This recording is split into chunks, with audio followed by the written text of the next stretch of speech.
Now, gunmen have kidnapped more than 200 school pupils in Nigeria. It's the second mass kidnapping this week.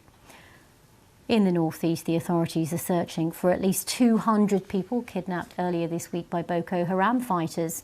The victims are thought to be mostly women and children who lived in a camp in the town of Gambaru after fleeing their homes because of attacks by insurgents. Officials say more than 280 school students were abducted from the northwestern town of Kuriga on Thursday.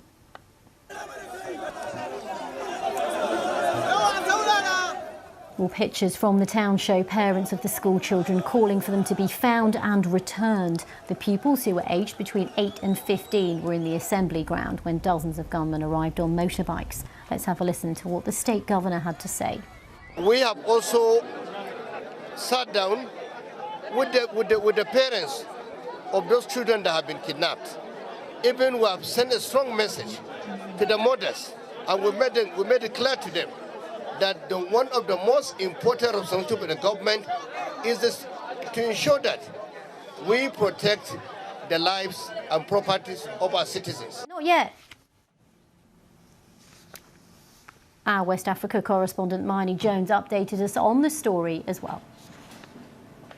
The authorities say that they are throwing everything at trying to find these children that were abducted just 24 hours ago. They were sitting in their morning assembly on Thursday morning when armed men rode into their school compound. Now, it's two schools, a primary and a secondary school, right side by side, just separated by a line of trees. And apparently the assailants rounded up these children and took them into a nearby forest.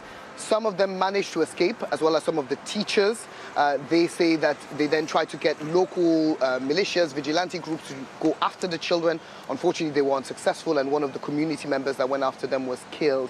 We've also now gotten news that a teenager that was a pupil at the school was also killed. In Kaduna, in northwestern Nigeria, the area where it happened is dominated by a group called Ansaru. It's a fraction, it's a splinter group of Boko Haram.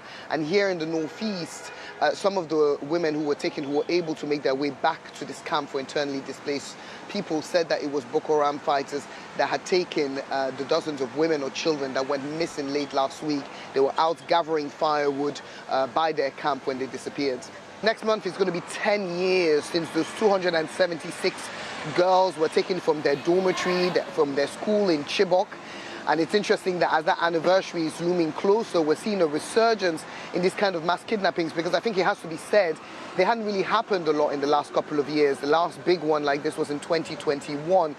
Although Nigerians were still being kidnapped, they were in much smaller numbers. And so it's interesting that as the Chibok anniversary is coming by, we're seeing a resurgence in this kind of attacks, which always brings so much publicity to Boko Haram.